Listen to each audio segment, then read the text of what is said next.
Hello, Miami. This is 305 Sports Now, your home podcast and channel for all things Miami sports related. I am Will, and first and foremost, I want to give thanks to all of you that saw and viewed the interview and the take that I had with Chalupa Batman. All right, we had a little bit of a good conversation. We discussed everything from the Miami Ohio Redhawks to Texas A&M, and even some comic books. So if you like a little bit of everything, all right, please give that show a look if you haven't done so yet. Don't forget to share it as well. We had a great time, and we hope to have him on once again on 305 Sports. Now, I will be attending the Texas A&M tomorrow game, so I promise I give my buddy Norberto, who gave me a ticket, Norberto, who is a Miami-Dade firefighter, that I give him, and his department a major shout out, okay, over at the Miami-Dade Fire Rescue Department. So thank you, Norberto, for providing 305 Sports Now with a ticket. Look forward to hang out with the Miami-Dade Fire Department and also watching Miami play A&M. So let's get down to it. All right. Let's talk about the game.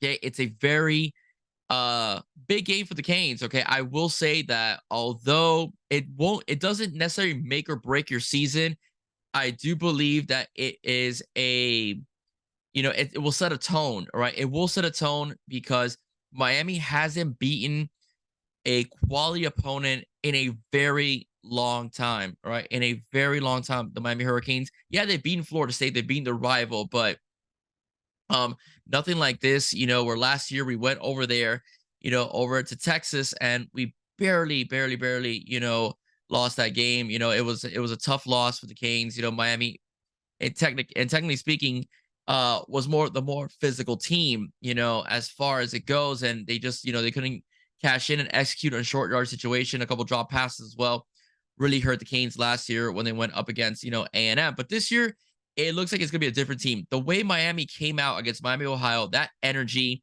the 40 new guys, it seems like people have bought in to what Mario Cristobal is trying to bring to the table as far as building a culture over in Coral Gables for the Miami Hurricanes, because they literally whooped up on Miami, Ohio. I will continue to go into stats in that game, but it was a very dominant performance on both sides of the ball, especially I would say with the running game and on defense as well. So what about A&M? A&M has revamped their offense. Okay, last season they were a bit of a balanced run and pass mix, more of a run game with Devon Chain, who is now with the Miami Dolphins. But I will say that this year they really want to push the ball down the field. Bring in Bobby Petrino as offensive coordinator, a very good play caller and a guy who likes to throw the football. Connor Wigman, who is the starting quarterback, who's only a sophomore, proved that he could also sling the ball anywhere down the field, as he threw for 5 touchdown passes last week against New Mexico State. They had 411 yards of total yards. Wigman throws 5 touchdowns, throws for 236 yards. What's really scary is the skill position players outside for Texas A&M.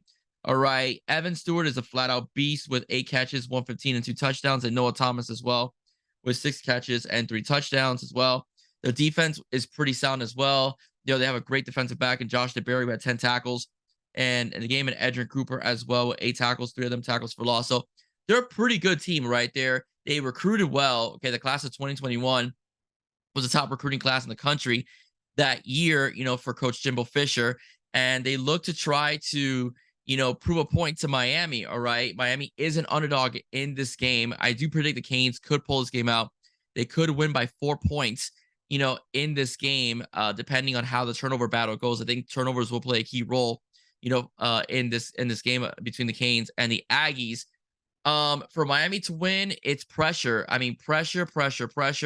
We know what they want to do. We know they want to throw the football. And I do think that if Miami could stop the run enough to put it in the hands and put Connor Wigman in third and long situations, Miami does have an advantage with the defensive ends that they could rotate easily side to side and go silent to silent and be able to, sustain, the passing game of Texas A&M. Okay, I think the running game for Texas has taken a hit. But I do think that Miami, if they could pressure Connor Wigman, put him on the ground, force some turnovers, if those DBs could eat, all right. Especially I do think Devontae Brown will probably get the start, Saturday against A&M, who's a bigger, more physical corner. I do think the Canes do have a shot. It's gonna be a good game. It's gonna be a tight game. These are 2 quality opponents. Again, the Aggies recruit well. Jimbo Fisher's not a bad coach, despite what's been going on, that he's underachieved, over there in Texas. But nonetheless, he's a pretty good football coach as well, a former national championship winning coach, a very good recruiter. Again, top recruiting class in 2021. So it is up to Miami Hurricanes to be able to put that to bed. This is a crucial win for Mario as well, as he needs a signature win for Miami, especially with the Canes, especially with last year's disappointing season, going 5-7 and losing to teams like Middle Tennessee State, all right, as well, and getting pummeled at home, by Pittsburgh as well, and your arch rival Florida State. So I do think that this is a game that Mario needs. Again, it's a momentum builder for as the season progresses, but that front seven on defense is going to have to pretty much eat as much as they can.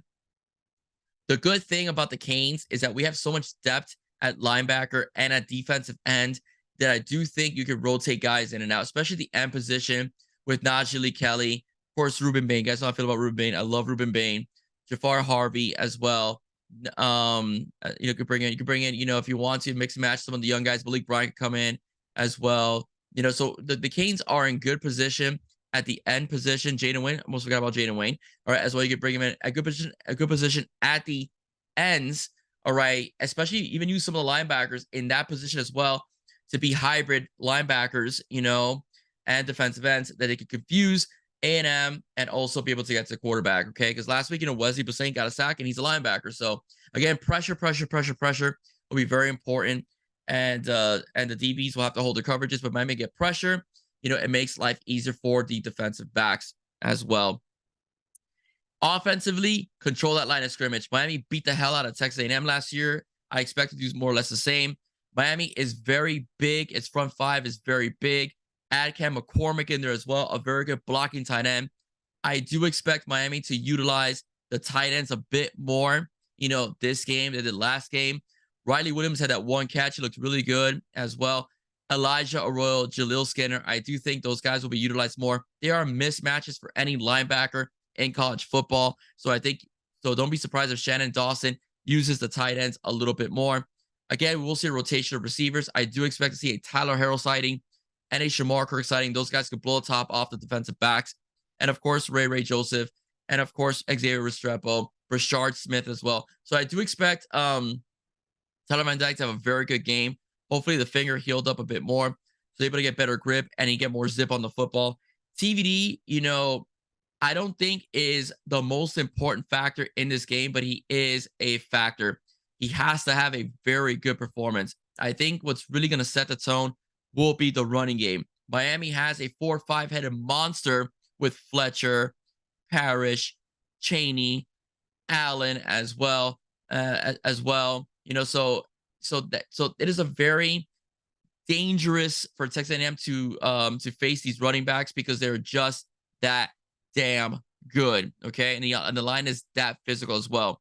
All right, Francis Mauigoa, great start at right tackle last week, and of course Anez Cooper, great start at right guard. That pull that got Fletcher in the end zone was a thing of beauty as well. And of course, you can't sleep on Jalen Rivers, Javion Cohen, and probably the best center in college football right now, Matt Lee. So again, the line of scrimmage is going to be key. If Miami could control that front four, all right, and pretty much put that front seven in total in check, the Canes will have a very solid offensive performance, which will lead to a victory.